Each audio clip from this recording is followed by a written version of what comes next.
We need to strive to get more far-flung guests. Yes. We need to reach out to the four corners of the globe to talk to people that we like, people that we respect, people that we would enjoy chatting with, no matter where they are on planet Earth. I found one of them. And you said, hold my beer. I got one. What did you do? I said, in full disclosure, thanks to our friend down the hall, Double T, for hooking us up. But Rockford Legend, is that the right word? I would call him Rockford that. Legend, Legend, former Lightning coach, and currently the head coach for the men's national team over in Thailand. Coach Chris Daleo. Good morning, Coach. How are you? You guys said all those real nice things. I was wondering who else you were going to call. I said, man, maybe I called the wrong number. You guys can't possibly be talking about me. I thought they had me booked for this segment. What am I doing here? Dude, how are things in Thailand? You know what? It's hot as heck. It's like 95 degrees constantly. You wake up and, once you get outside, you're in a constant state of sweat every single time. It's just hot. But other than that, it's fine. No problem. How long have you been in Thailand? This is my fourth year. I go back and forth, but this is really my fourth go-around here. So, 4 years to answer. Yep. How does a guy who's spending time with the Rockford Lightning, among the many other things that you have done, all of a sudden, look at his GPS and go, I'm in Thailand? A couple former players of mine were playing out here. They finished up their season. They didn't do well. They had a coach from the Philippines here as the head coach, and they fired him. And the players actually politicked for me to come over here. So I got a call at a couple interviews via telephone, and I said, what the heck? I'll go out there and give it a try. I never did it before. I wanted to be a little bit adventurous. I wanted to expand my resume in another part of the world. And here I sit right now. What's the next on the schedule for your team? You got an event coming up? Tournament?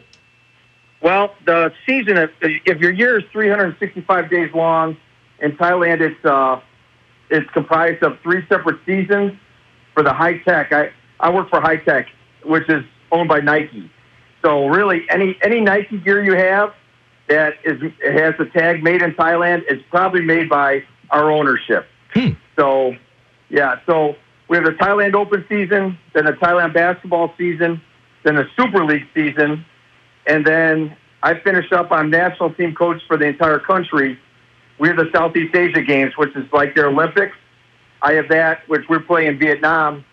That's at the end of November for a 2-week period, and then my contract is done. It would seem from everything that we see back here in the States and look around that Asia is wild for basketball. It's growing here in Vietnam and Philippines. It's crazy. We played the Southeast Asia Games before COVID hit. We won the silver medal in the Southeast Asia Games in Manila, and it's crazy there. Basketball is crazy there. Here in Thailand, it's growing with grassroots level. We have good, talented players. You can always get better. Vietnam is growing. Malaysia, those are all in my region. Cambodia, Malaysia, Indonesia, Philippines, Thailand. Those are all the teams that participate in the Southeast Asia Games. And how's recruiting work for you over there? And who gets to play on your team? I mean, are you bringing guys over from the States? Are you recruiting over in Thailand there? How do you comprise your team? Well, each season has different set of rules depending on how many imports are allowed. Right now, we're in the Thailand Open season, so that's just all local players. And they sign their local players at around the age of 15 if they show any sort of promise. And then they'll sponsor them to go to high school. They'll sponsor them to go to college. And then if they continue to progress, they sign them to the big club, which is that I coach, the professional club of High Tech. So a lot of these players I've had before. A lot of these players are national team players that I took with me to the Philippines. Also, when we played Korea for the FIBA Cup. So for that. But then the next thing is the TBL season. Those we'll be able to bring over, if it wasn't COVID time, we'd bring over 2 Americans. And that would be, you just talk to agents, you talk to people that you know to recommend players, and then we would fly them over and then they'd play. But due to COVID and quarantines and whatnot, they're not flying anybody over. They're just taking the American players that are still here in Thailand. And we got some guys here that came here, they just live here now. So those are going to be, can you believe it? They're going to be the imports that are going to be playing in the Thailand Open League. And then we'll see what happens, what the rules will be for the Super League. So it sounds like over there you guys kind of have the same model like Europe does for soccer players, where clubs can sponsor young players. Obviously not the model over here in the States for young players. Do you see that working over here at all with how ingrained the NCAA is? Well, like I said, here they sign them at around 15 before they get into high school, and then our ownership group, they work well with a certain high school, so they sponsor that high school, much like Europe, right? The only thing is, obviously, with the NCAA and whatever, you still get a scholarship, so it's kind of like you're getting a scholarship in college. You're just getting, you're not getting a salary, but you're getting things paid. You're just signed at a very young age. So in that regard, it's kind of balanced. I know, the big thing is, should players get paid in the United States or whatever? That's your only true difference on the college level. And then obviously as players graduate from college, they go on to pros or they go overseas. Here, they just decide if they're going to be signed by the big club or not. So if we were to, plop down and check out one of your games and all that, anything wildly different in the rules department that would jump out at us after, we sat and watched the NCAA tournament, then we watched some Thai basketball and go, wow, I didn't know they could do that. No, everything is about the same except, just timeouts. Players can't call timeouts. The bench can call timeouts, and it's only after dead ball. So you can't really, like a player gets tied up in the NCAAs, in a trapping situation or something, he can call a timeout and save the ball, or dive on the floor for a loose ball and wrap it up, call a timeout. You can't do that here. Everything is live until the ball is dead, not out of bounds, and then you can call a timeout. I think I like that rule. I was just thinking the same thing. Yeah, do you like that rule? You know what? It's the rules they gave me. I'm not complaining. Okay. Nobody would listen if I did. But, those are the rules that I just go by, and I've adapted and, focused on winning, because at the end of every season, if you win your championship, I get a bonus as well. So, I need that bonus. So everybody's got their hand out back at home. So I need to get this bonus and pay everybody off. So let's bring it back here for a second. As the tournament just wrapped up yesterday, you and I were talking. You watched it this morning over there in Thailand. What did you think? Well, first of all, we had kind of a stinker of a championship game last night. But did you follow the tournament throughout? What did you think how the NCAA performed in this COVID era?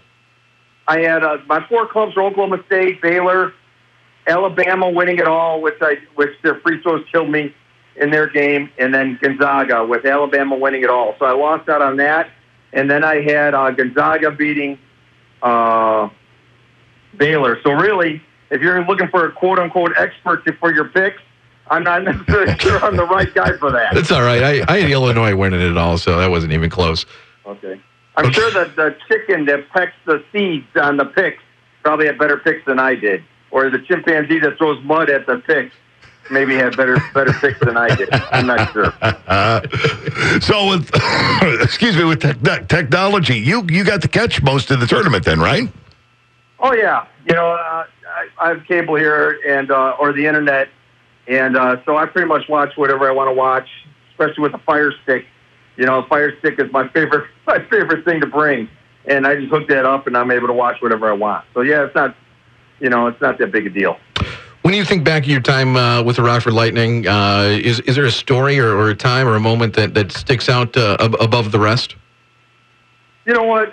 My Lightning years were the best years of my life as far as coaching is concerned. It was right there in my area where I lived. The fans were very supportive. I had friends that came to every single game. I drove. I loved the Metro Center at the time until they kind of went, with the Ice Hogs. I loved every part of my Lightning time. It was a dream job for me. Just looking back upon it now, I didn't make a lot of the connections like a lot of CBA coaches would do, to get to the NBA. And I always look back upon that now as what if? What if Wayne Tempe, who was the owner of the Lightning, didn't die of cancer, and we would have joined the G League? Would I be here in Thailand right now, or would I be on an NBA bench? Making major bucks instead of sitting here. You know, I didn't pursue like Dave Yeager, who is coaching right now. He's assistant. He was head coach of Memphis, and I was assistant with the Sixers. You know, he was my main adversary every year in the CBA, and that was his goal, was to get to the NBA. So he pushed avenues. He made connections with agents. He really worked those phones to get out there to get those NBA jobs. For me, I was really happy right where I was, and I guess looking from professionally, that was kind of a dumb thing for me to do. You know, I should have worked the phones a little bit more. I should have worked network more, and I wouldn't be here. But I was very content. I could have stayed there for the rest of my life if everything would have stayed the course. So it is what it is. But those are the things I look back upon sometimes. So you're in Thailand now. That does not rule out the idea that you'll be on an NBA bench at some point. You know, I'm getting up there in age now. No matter how many miles I put on the treadmill, it's all about who you know. You know, it's all about who you know, and it's really not what you know. It's all who you know, just like anything else. So I know people send me messages on Facebook all the time. What should I do? I get, messages all across the globe from people like coaches. How do I do this? What do I do? And even for people in the job world, it's all networking and who you know. Get to know people, network. I just don't like it that I see coaches get jobs who never win, whose main job was to kiss butt, and that's how they got their jobs. I don't like. I think coaches should be judged by wins and losses and championships won, but that's always not the case. So wins and losses, not butts kissed. I know I sound like a bitter son of a gun, don't I? No, you sound like somebody that's speaking the truth. Yeah, that's what I was thinking. No, you're being pragmatic. You're giving us a dose of real here, and that's what we're looking for. For those who are just joining us, we're spending time with former Rockford Lightning head coach Chris Daleo, who is coaching over in Thailand. He's the coach of the national team. He's also the head coach of the high-tech Bangkok City basketball club. So he's keeping himself busy. How much longer do you see yourself in Thailand before moving on to the next opportunity? You know what? My contract runs to the SEA Games, and then again we'll reevaluate again. To be honest, I'd love to get back in the States. I certainly would. I'd love to get back in the States. And people ask me, when I do Zoom calls or whatever with other places, what really are you looking for? And where I've at and the things that I've done with my resume being what it is, I'm just looking for a place where people want to embrace good basketball, people are happy for good basketball, have supportive people around me who are energetic and want to win. And that's really kind of what I'm looking for. It's not really necessarily the money per se. I've saved, I've taken care of all of that. I'm just really just looking for my next spot is where I'm happy to go to work, and I want to surround myself with good people who want to do good basketball things. And that's kind of where I'm at now. So what will happen come November, December? I don't know. Hopefully my phone rings, but we'll see. I don't know. I could be out selling pencils on the corner for all I know. I don't know. We'll have you. I just heard I could give blood 6 times a year, so I might be doing that. Guys got to have a plan. If you start selling pencils, we'll have you back on. You can put out the website, things like that. There you go. I appreciate that. I need all the help I can get. You'll be fine. One last question before you go. I'm sure you pay attention to the NBA while you're over there. Your local team here, the Bulls, seem to be making a turn. Should Bulls fans be kind of optimistic where this team's headed right now? They did make a turn, right? How many years during the Garpax era were the Bulls dead? All of them. The Bulls is dead, right? And you saw no help. They, floundering around. They got rid of Tibbs because he, quote-unquote, was too mean, which was a horrible decision. And now, for the first time in a number of years, here they turn around to the trade deadline. They bring in a center and a power forward that certainly can help them. One's a double-double guy. The other guy's a workhorse guy. And they certainly have they tried this year to go out and do something to get them into the playoffs and maybe advance past the first round. Now, it hasn't shown, because the first couple of games together they've lost. But once they get up and they brought in Billy Donovan, who obviously has a long resume of winning. So look at the progress if you're a Bulls fan you should be happy. The front office is working hard. You know, they brought in Donovan. They got rid of that ding-dong Jim Boylan. They brought in the starting center with good hands who gives you a double-double every night. That's things that Bulls fans have not seen in years, right? Yeah. So I think there's cause for optimism there. Did you know Jim Boylan, or do you know Jim Boylan at all? No, I just couldn't believe that when they brought him in from San Antonio, I think it was San Antonio, he had a reputation. I guess I'll take a shot at him, I guess. But he had a reputation to be a defensive coach and a defensive transition coach. And I'm watching, and I'm like, they're giving up like 100 points a game. Where, but then, he knew his people, Popovich or whatever. He worked under the right people. And he just did do a very good job. And then the Trailblazers pick him up to work on their defenses. So it's like, what the heck? I don't understand that. So we didn't either. Right, exactly. Right. Nobody did. But again, there's another example of who you know, not what you know. Right? Because certainly the Bulls weren't a defensive stopper club, not like Denver, right? Mm-hmm. So what kind of defensive transition, what kind of defenses are you working on here? I just like hearing somebody else that was as mad about it as I was. Right. Yes. Yeah. You're speaking Joe's language here. I just didn't understand it. So, but now they brought in Donovan, and Donovan has a proven track record. So let's see where this goes. And like I said, they made some trades at the deadline, so they're making a push. So for a Bulls fan, I think now you should be relatively happy. Relatively is all we can ask for.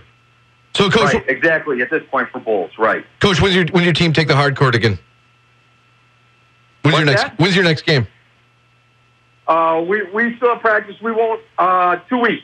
2 weeks. We open up our Thailand Open season, and if we don't win it, they'll be hell to pay. So we had a meeting. We had a players only meeting, with me, and it's pretty simple. We're going to win every single game in the Thailand Open and win the championship. We're going to roll into the TBL, win every single game and win the championship. And then we're going to get to the SEA Games, and that's win and get to the gold medal game again. And those who are with me, those are my goals. You're welcome to come aboard and jump on this train, and we're going forward. Those who have second-guessing that or don't think they're going to be fully committed to that, I'll find you a new home and get rid of you. I believe you. That's pretty much where we're at. Absolutely. Yeah, that sounds very plausible. Coach, I wish you luck. I don't think you need it along the way, but good luck, and thanks for coming on, and we'll have you back on. You can let us know. Hopefully everything wins. I'd hate to have you on after a loss. Thank you very much for giving me a call. It's a little taste of home, and I greatly appreciate it. Oh, we do, too. Somebody called me to listen to what I had to say. It's big. It's big for me. We'll always listen to what you have to say, Coach. This is big time. We appreciate it, man. Have a good rest of your day or your night. Thank you very much, sir. We appreciate it. There's Coach Chris Daleo. It's nighttime there at 7:25 p.m. in Thailand. So, AM here? I think it's still AM here. I think so. I got confused in the middle of it.